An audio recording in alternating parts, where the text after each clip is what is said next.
Sri Gurubhyo Namaha. Hari Om Jai Shri Ram. Welcome to our next episode in our complete reading of Srimad Valmiki Ramayanam. In the previous episode, we saw how Swamy Hanuman saw Sitaamaa and then he had multiple thoughts. He was looking at her, he was doing an upasana almost. He was looking like an upasaka who was doing the upasana of his Aradhya Devata. We saw all that and he was describing the way in which Sitaamaa is and all, right? Now, moving on, he still is saying some more things about Sitaamaa, the way he saw her. All that we'll try to see in this episode. Asya devya yatharupam angam pratyangasaustivam ramasya yatharupam tasyayam asitekshana. Now, this is a very, very interesting and very, very important sloka because when he is looking at Sitaamaa, he is remembering Sri Ramachandra's rupa. He is saying, Asya devya yatharupam angam pratyangasaustivam ramasya cha yatharupam. Means, the rupa means the body. The way in which she is looking, she is shining as if she is the perfect match for Sri Ramachandra. And I am also realizing that Sri Ramachandra cannot live without her. This is the lakshana of an upasaka, where you see Ishvara in Prakriti and Prakriti in Ishvara. That's the Advaita Bhava. So that's what is being shown by Swamy Hanuman here. And now he is saying, how is Sri Ramachandra living without Sitaamaa? He is saying, how can he live when he is not having this sort of a lady? I mean, he knows that there is this sort of a lady and she is not there beside him. Then how is Sri Ramachandra in fact even surviving? That's the question that Swamy Hanuman is getting right now. If Swamy Hanuman is looking at Sitaamaa as an Advaita in an Advaita Siddhi, then how is he still having bhakti? No, that was depicted by even the greatest of Advaitins, that the bhava, the bhakti bhava, would always be there in spite of they knowing that everything is one. For example, when you look at Kanchi Paramacharya or Bhagavan Ramana Maharshi, while they were completely in their Advaita sthiti, whenever somebody took a prasadam to them or anything, they immediately took it saying that this is the prasada that mother has sent to me, and also that way they both also do coexist at that particular point of time. So that's one more thing that we need to understand. And then Swamy Hanuman is even telling some very, very interesting shlokas. He's saying, Ashrupurna mukhim dinam krushamana sanenacha sokadhyana dinam nityam dukkaparayanam. She is crying. The tears are completely coming out of her eyes. They're constantly coming out of her eyes.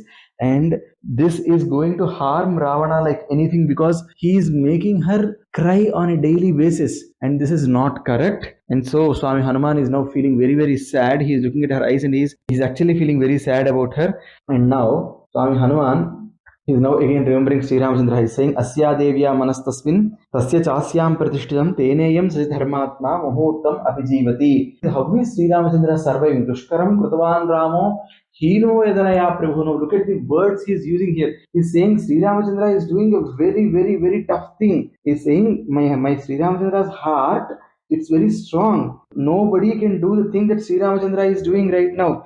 Dushkaram kurute ramo. He is doing something which is very, very tough. How is he able to survive without this lady? Dushkaram kurute ramo imam mattakasinim sitam vina mahabahu muhurtam abhijivati. How can he even live for a muhurta? How can any husband live for a muhurta when his wife, who is Sitaamaa, is away from him? How is he able to survive for 10 months? How is this Sri Ramachandra surviving? That's the question. He is saying, Asya devya manastasmin. Now I realize how they are surviving. Why? Because he is able to live because his heart is not with him. His manas is not with him. It is with Sitaamaa. Sitaamaa's manas and Sitaamaa's heart are not with her. They are with Sri Ramachandra. Isn't this what is needed for a dampatya? Your heart lying with your husband, in the sense your manas lying with your husband, which means you constantly think as to what your husband is doing and you are lost in his thoughts and he is lost in your thoughts. That is what is needed, right? That is the adarsa dampatya, right?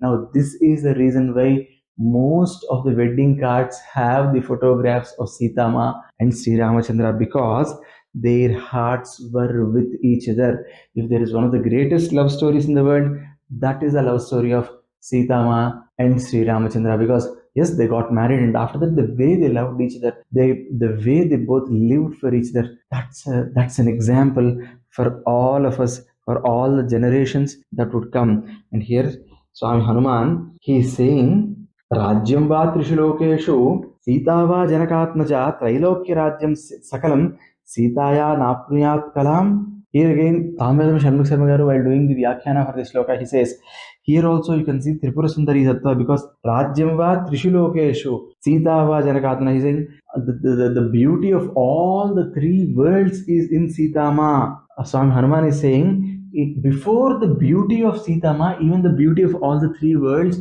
is like a small drop in an ocean. And यदि रामः समुद्रान्तां मेदिनी परिवर्तयेत् अस्या कृते जगच्छापि युक्तमित्येव मे मतिः. Now Sri Ramachandra, even if he comes with his entire army and he destroys this Lanka and takes her back, all that is justified. You can do anything for this sort of woman. And now he's saying, Sri Ramachandra needs to do this. He can do this and he should be able to do this. And he is saying, and this is again Upasana Drishti, because whenever he is looking at SitaaRama, he is remembering Sri Ramachandra. Whenever he is thinking of Sri Ramachandra, he is remembering SitaaRama. Wonderful. Okay, and then he is saying, all the great things that Sri Ramachandra did, all of them are for her. Even Sri Ramachandra can leave the empire of all the three worlds to be with her. Okay, and then he is looking at SitaaRama and he is saying, oh, this lady, she is remembering only Sri Ramachandra, and she has even left her abhushanas. She has left everything. She is not even eating food. She is only thinking of her husband. Aha, she is not having her husband with her, so she is not in the best of her forms to see. But then look at the tejas in which she is, and see, this lady is giving away even her alankaras when she is not there with her husband. Okay, again, one more thing that we need to remember is, here again he says that her hair was completely braided. We say jada in Telugu.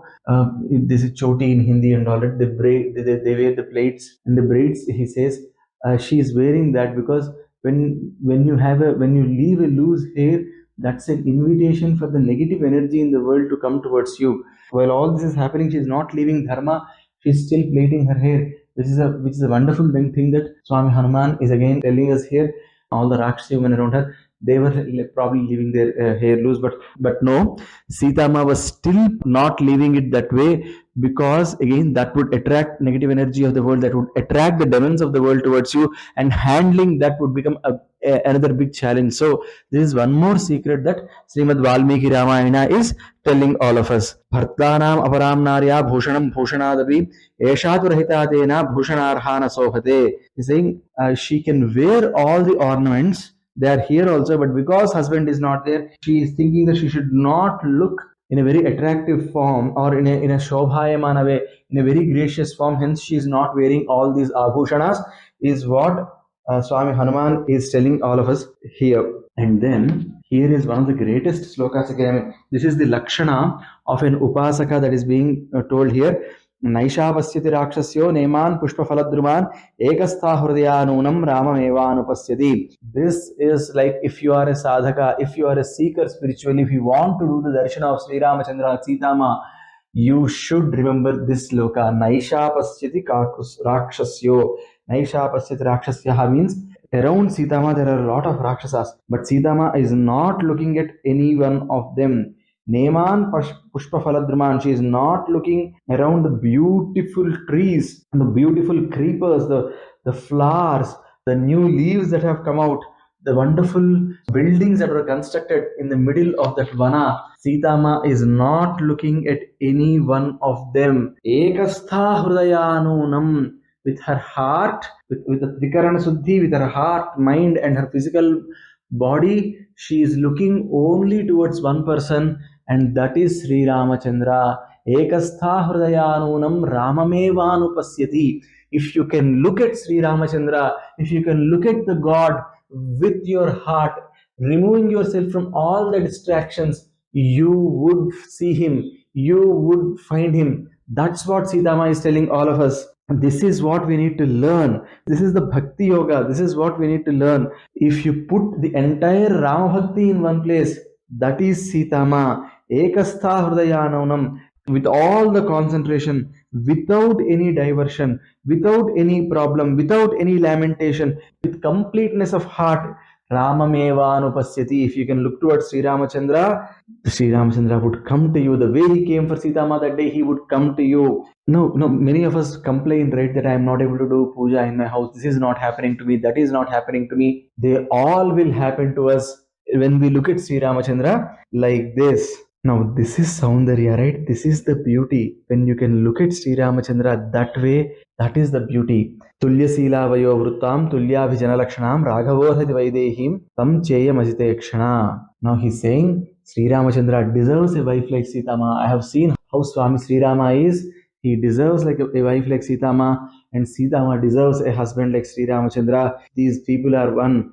Their age, their vamshas, everything is matching. They are one, they are not two. That's why, right? You look at people, they say, Siyavara Ramachandra ki jai. You can't separate Sitama and Sri Ramachandra. Whenever we say Sri Ramachandra, Sri in Sri Rama actually means Sitama. They both are one, they both are together. And then he is saying, till now I thought I understood Sri Ramachandra. No, I am understanding Sri Ramachandra only when I saw Sitama, right? This is the beauty. This is the beauty where you can't understand one half without the other half. That's why they are called the better halves of each other. That's the beauty of this Kanda. These are the secrets that Srimad Ramayana is telling. And again, we are still doing this at a very superficial level. When you become a sadhaka, when you start looking for all these secrets, you will understand much more than what is being told by a spoken word. And I am mere carrier wave through which Sri Ramachandra is making all this happen. And now he's extremely happy that he has seen Namaskrutvā ca Ramāya Lakshmanāya ca Viryavan Sita Darsana Samhrusto Hanuman Samvrto Bhavat. All of a sudden, Swami Hanuman has become very happy. He did a namaskara to Sitama. Now that he saw Sitama with this happiness, he did a namaskara to Sri Ramachandra and Lakshmana from the tree branch itself. And again, he did a namaskara to Sitama, who is sitting beneath the tree. And he went into those branches so that he can hide himself. Ashoka Tarusakayam Arina Pavanatmajam Abuddha Sita Vrittantam Antaryamiva Dehinam. So he's still feeling sad. So he went inside and he's saying Manya Guru Vinitasya Lakshmanasya Guru Priya Yedi Sitapi Dukkharta Kalohi Doratikramaha. On one way he is happy, at the same time he is sad that Sitama is going through all this, and for the sadness he is telling Manya Guru Vinitasya. Sitama, she followed the Guru Agya greatly, and if this Sitama, if she who has got all these good qualities, if she also is suffering, Kalohi Doratikramaha. The time, the Kala, it's very, very tough. Okay, no. Who is Sitama? Sitama learned everything. She's Satananda Priyaye Namaha. Means her guru Shatananda, he was so happy for getting a Sishya like Sitama. Vasishtha was very happy for getting a Sishya like Sitama. She obeyed everything that the guru said. And her husband, he is the Jagadrakshaka. Sri Rama Raksha is Sarva Jagadraksha. The man who protects all the three worlds. He is her husband. And still, if this Sitama, whose father is Videha Raja, whose father is an extremely great Jnani, she never did anything wrong in her life. If this Sitama also has to bear troubles, Kalohi Duratikramaha. That time, it's very, very strong. The prarabdha is very, very strong. And then Swami Hanuman is saying, even I am feeling sadness. Why should he say, even I am feeling sad for this? Swami Hanuman is a yogi. Yogis are who are not easily affected by happiness or sorrow. But still Swami Hanuman is affected by happiness and sorrow. This is what he is saying. If I am also feeling sad, look at the troubles that this lady is going through. His eyes went a little moist, but then there was also a happiness in his heart that I am going to go back and I am going to inform Sri Ramachandra about Sitama. He is going to come, he is going to liberate her. And while he is thinking all this, from a distance, there was some big noise happening as if somebody was coming. Now, who is that person who is coming? That with Sri Ramachandra's blessings, We'll see in our next episode. Sarve bhavantu sukhinah, sarve santu niramayaः, sarve bhadrani pasyantu ma kaschid dukkha bhag bhavet. Sarvam Sadguru Sai Sundara Swami Charana Arvinda Arpanamastu. Swasti. Jai Shri Ram.